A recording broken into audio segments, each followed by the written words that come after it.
I'm Tony Lombardi with a Russell Street recap brought to you by Casamilla's of Whitemarsh.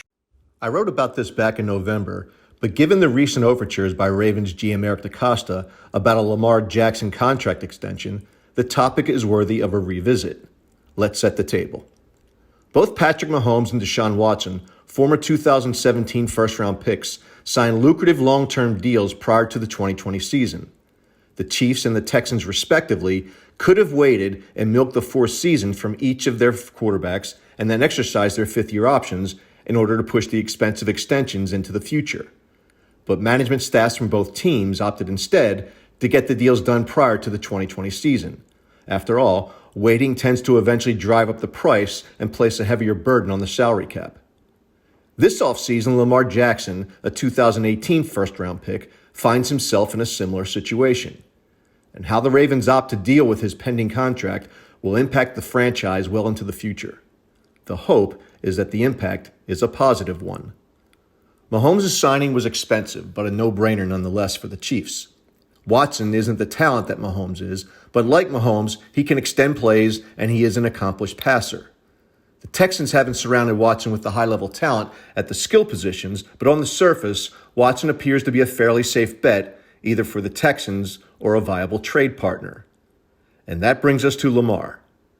The Ravens finished the 2020 season as the 32nd ranked passing offense.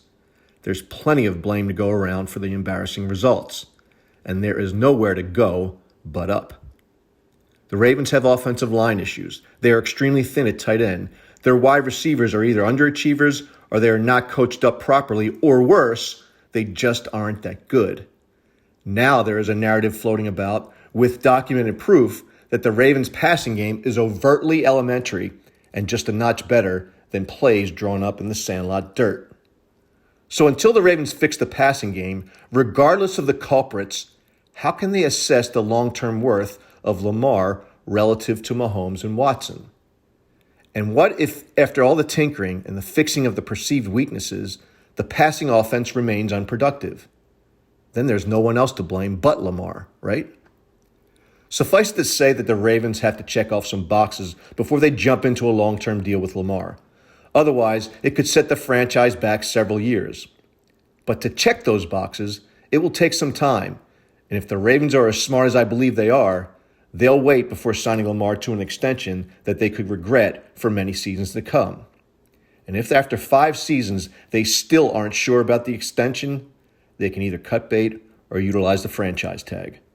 Time is on Eric DeCosta's side. Here's to him using it. I'm Tony Lombardi. Casamilla's of Whitemarsh, a Baltimore County treasure for over 34 years, featuring Maryland's most tantalizing crab cakes.